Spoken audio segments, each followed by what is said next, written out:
Ada apa dengan peradaban hari ini? Ketika kemudian disebut hari ini adalah situasi di mana dunia sedang menyambut peradaban baru, betulkah?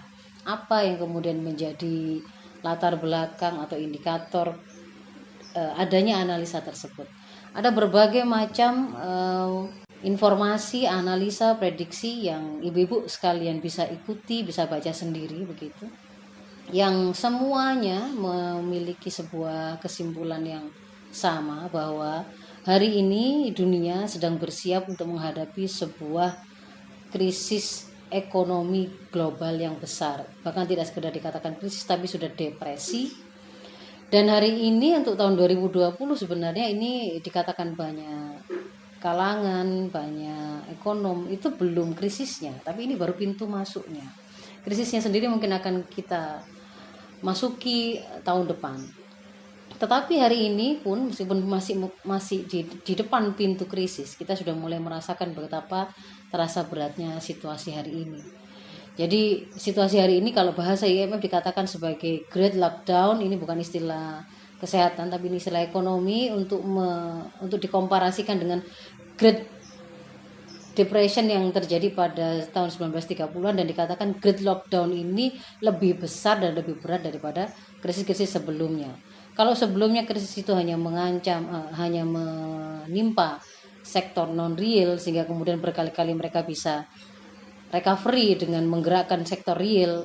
Kalau zaman tahun 3 bulan itu kemudian digerakkan dengan produksi senjata dengan cara menciptakan perang sehingga bergeraklah sektor ekonomi real dan itu kemudian menjadi jalan recovery-nya kapitalisme global. Tapi hari ini krisis itu terjadi dan menimpa tidak hanya sektor ekonomi real tapi juga realnya karena yang terhantam adalah faktor produksinya itu manusianya. Dikatakan oleh PBB COVID-19 ini adalah ujian terberat yang dihadapi oleh dunia global setelah Perang Dunia II. Dan kalau pakai angka-angka ekonomi, proyeksi pertumbuhan ekonominya tidak ada yang positif, semuanya turun ke arah negatif sampai -9. Dan sebenarnya apa yang terjadi hari ini bukanlah sesuatu yang tidak diprediksi beberapa tahun sebelumnya. Jadi sebenarnya krisis global yang dikatakan berawal dari ekonomi nanti akan menjalar kepada politik dan akan kemudian sampai menyeret kejatuhan suatu peradaban ini, itu sebenarnya bukan karena COVID-19 ini yang tiba, tetapi sudah diprediksi sejak sebelumnya. Dan ketika akhir tahun 2019 kemarin ada COVID-19 sebagai pandemi global, maka ini semakin mempercepat dan semakin menunjukkan secara telanjang kerusakan peradaban hari ini yang sedang established di hadapan kita dunia global semuanya. Nah, itu kalau dari sisi hiruk pikuk analisa yang kemudian hari ini banyak mengatakan bahwa memang akan ada sebuah peradaban baru yang akan lahir. Seorang peneliti Arnold Toynbee dalam sebuah hasil karyanya yang berjudul Study of History, dia mengeksplorasi jatuh bangunnya 28 peradaban yang berbeda. Dia mendapatkan kesimpulan bahwa sebuah peradaban besar itu tidak dibunuh, tapi mereka mencabut nyawanya sendiri. Artinya ada sebuah kerusakan yang embedded di dalam sistem atau peradaban itu yang kemudian memang mengantarkan dia pada kejatuhannya. Dan kalau hari ini dunia sedang dipimpin oleh sekularisme, kapitalisme global, kalau di barat yang memimpin hari ini adalah Amerika dan mulai ada tanda-tanda kemunculan pesaingnya sebagai kekuatan kapitalisme timur yaitu Cina, maka sebenarnya pemimpin peradaban hari ini itu sudah diberi nasihat, sudah banyak sekali penilaian, nasihat, input begitu ya, yang diberikan kepada kepala negara Amerika yang mengatakan bahwa bacaan mereka terhadap eksistensi Amerika sebagai pemimpin peradaban hari ini itu sebentar lagi akan berakhir. Ada fakta hegemoni Amerika mulai meredup dan itu oleh Rand Corporation. Dia mengatakan itu karena Amerika sendiri dari kebijakannya cacat. Sementara Henry Kissinger mengatakan, ini mantan Menteri Luar Negeri Amerika dan hari ini juga menjadi semacam penasihat yang sangat berpengaruh di Amerika. Dia kaitkan dengan pandemi hari ini bahwa corona ini akan mengubah sistem global selamanya. Meskipun kerusakan yang disebabkannya nanti sementara, yang mati ya sudah mati, yang sakit nanti akan sembuh. Tetapi kekacauan politik dan ekonomi yang ditinggalkan itu akan berlanjut mungkin sampai beberapa generasi, dan dunia tidak akan pernah sama lagi dengan sebelum coronavirus pandemi ini ada. Itu yang dikatakan oleh Henry Kissinger. Demikian pula bahwa Australian Investment Group mengatakan kapitalisme konvensional sedang sekarat. Kalau kemudian kita membuka referensi lain, Ibnu Khaldun dengan karya masterpiece-nya Muqaddimah, yang di dalamnya itu membahas tentang pergiliran peradaban. Beliau menganalisa jatuh bangunnya sebuah peradaban sampai bisa membuat sebuah mapping siklusnya begitu. Di antara beberapa kesimpulan yang beliau dapatkan dari kajian yang dilakukan dengan mencermati jatuh bangunnya peradaban yang banyak itu adalah beberapa yang saya tulis di sini karena ini berkaitan dengan situasi hari ini, bahwa setiap kekuasaan kerajaan dan bangsa-bangsa itu punya siklus kejayaan dan kejatuhan.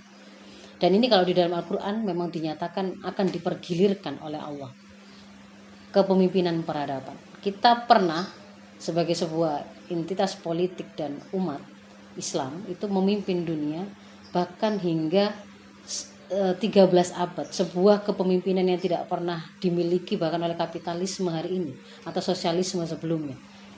Tetapi ternyata pernah jatuh. Dan hari ini kapitalisme belum 1 abad, tetapi dia sudah banyak sekali tanda-tanda kejatuhan. Yang menarik adalah Ibnu Khaldun mengatakan wabah itu adalah satu jalan pintas untuk merombak tata dunia yang dideranya. Ternyata beliau itu juga mencermati bahwa wabah ini diantara satu jalan pintas yang bisa mempercepat terjadinya sebuah tata dunia baru, perubahan tata dunia baru. Dan kalau kemudian terjadi sebuah kekuatan dunia yang baru, seolah-olah nanti dunia itu akan direset, disetting ulang.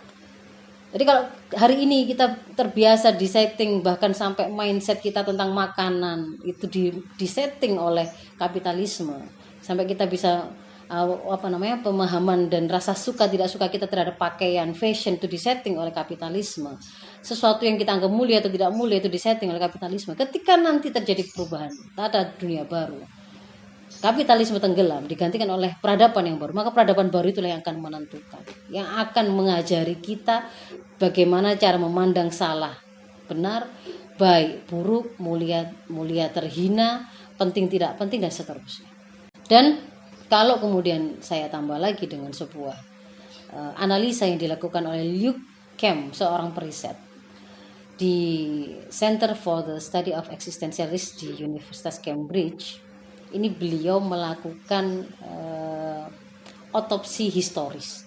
Jadi untuk bisa menganalisa apakah sebuah peradaban itu akan jatuh atau tidak, karena para intelektual itu kan senang untuk kemudian harus ada dasarnya begitu. Beliau ini kemudian mengatakan dalam tulisannya bahwa kalau runtuhnya peradaban itu ditandai dengan hilangnya populasi, identitas, dan kompleksitas sosial ekonomi secara cepat dan permanen, lalu kemudian di sana terjadi layanan publik hancur, kekacauan, pemerintah bahkan kehilangan kendali, maka itulah tanda runtuhnya peradaban. Dan biasanya ketika kemudian dilakukan sebuah otopsi historis tadi, dibaca semua peradaban yang ada di dunia dari tahun awal sejak kita mengenal peradaban hingga terakhir, ditata, diikuti sampai kemudian kejatuhannya, berapa lama dia bertahan, lalu dibaca apa gejala-gejala yang mendahului sebelum kemudian terjadi keruntuhan, maka ini adalah beberapa yang kemudian menjadi kesimpulan dari para pakar sejarah itu tadi. Adanya perubahan iklim, ini sudah paham, tidak usah saya terangkan. Terjadi degradasi lingkungan yang luar biasa, terjadi ketidaksetaraan di tengah-tengah masyarakat dan oligarki yang sampai masyarakat yang paling bawah pun itu bisa merasakan adanya ketidakadilan, adanya kezaliman yang nyata, adanya sebuah situasi sulit bagi mereka tertentu, tetapi bagi orang lain tidak. Bagaimana orang yang sama-sama menyiramkan air panas, air keras ke muka seseorang itu bisa mendapatkan hukuman 20 tahun, tapi ada yang mendapatkan tuntutan 2 tahun. Itu nyata sekali. Kompleksitas dan kemudian ada faktor lainnya, eksternalnya. Nah, ini menarik juga, ternyata di faktor eksternal itu ada dikatakan di sini sebagai 4 penunggang kuda: perang, bencana alam, kelaparan, dan wabah. Hari ini ada wabah, bencana alam yang luar biasa bertubi-tubi, ada situasi kelaparan. Kalau ibu lihat situasi kelaparan di daerah Afrika itu bahkan sudah bertahun-tahun. Nah, ini danger sign-nya semuanya ada di sini. Climate change, environmental impact, inequality, complexity, semuanya gambarnya naik.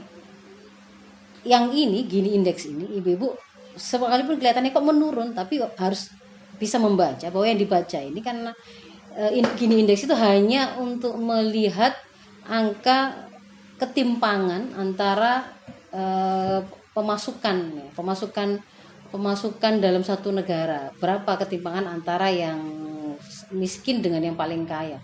Tapi dia tidak bisa menilai. Artinya gini, ketika orang itu antara perbandingannya itu antara yang memiliki 1 rupiah dengan 1 juta, ketika kemudian kekayaan yang 1 juta itu naik menjadi 1 miliar dan yang 1 rupiah ini naik menjadi 1000, itu kan sebenarnya sudah terjadi sebuah perbedaan angka kekayaan yang luar biasa. Tetapi mungkin secara indeksnya itu sama.